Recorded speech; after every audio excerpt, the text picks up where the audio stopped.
Buenos días, estoy encantado de poder dirigir unas cuantas palabras y reflexiones sobre el decreto legislativo 1450 referido a la función pública peruana, en particular al servicio civil.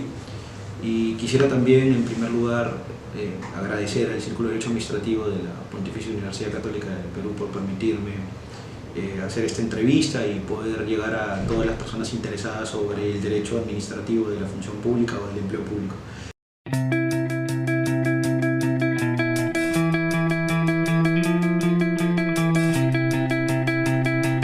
En primer lugar, creo que es necesario plantear algunos antecedentes básicos sobre el tema. La Ley del Servicio Civil peruana surge y ve la luz el año 2013 en medio del gobierno del expresidente Humala,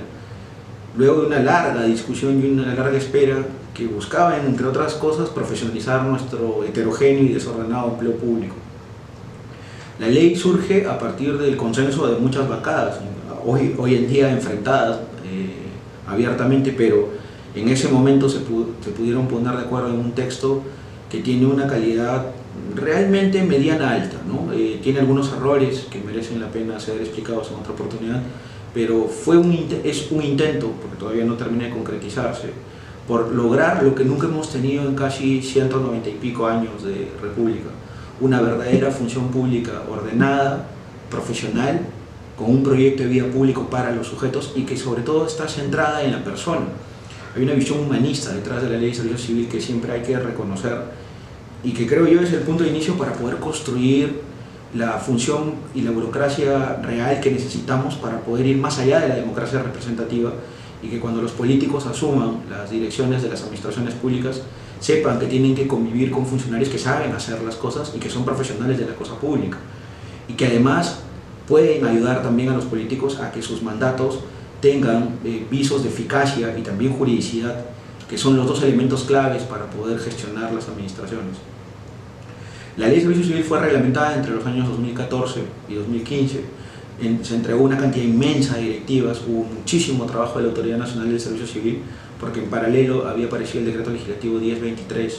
que creaba esta nueva organización administrativa encargada específicamente de ser rectora del sistema de gestión de los recursos humanos estatales. Y luego había un largo periodo de 7 años que vencía el año 2018, este año,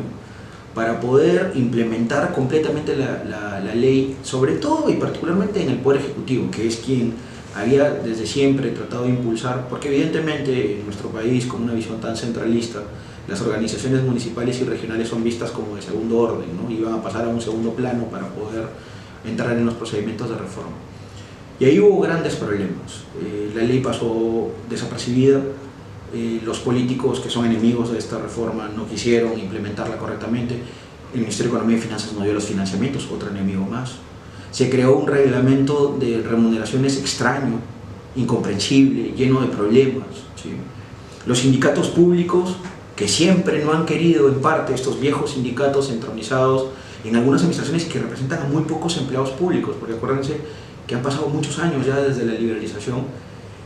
son los primeros que han llevado adelante procesos de inconstitucionalidad contra la Ley de Servicio Civil, y extrañamente son los mismos que impugnaron en algún momento la Ley Marco del Empleo Público, fueron los mismos que llevaron ante el Tribunal Constitucional la revisión de la juridicidad de esta norma legal. Y evidentemente hay muchos operadores del mercado que no les interesa la reforma de la función pública. Entonces prácticamente esa implementación se quedó liquidada a la nada.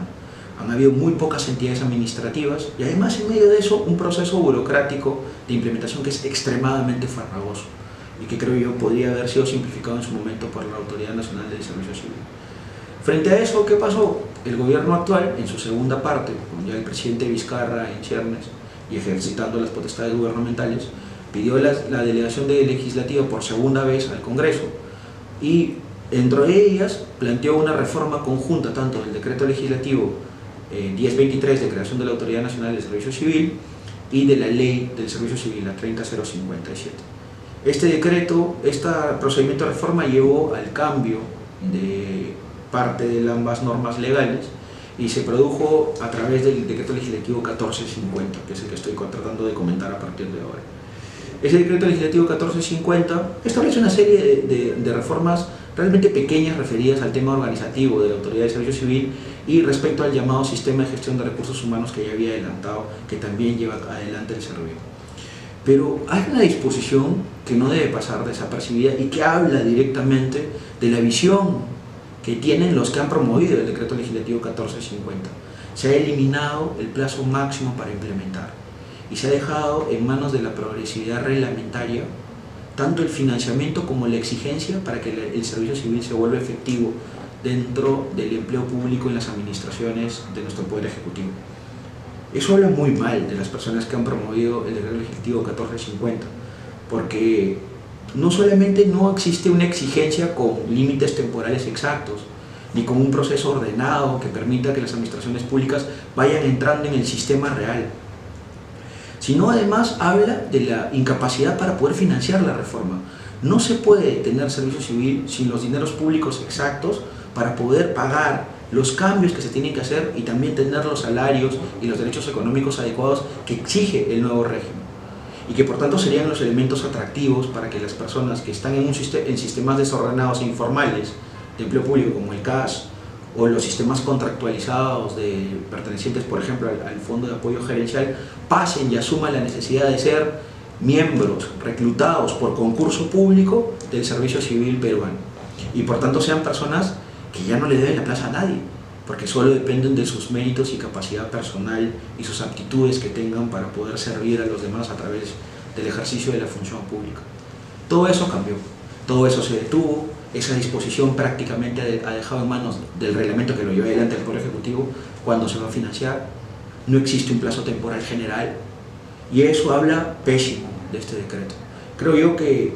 como profesor de Derecho Administrativo debo dar mi mayor crítica a esto y espero que el Parlamento Nacional, con las diferentes bancadas que representan a los ciudadanos de este país, haga su trabajo de control político y derogue esta norma,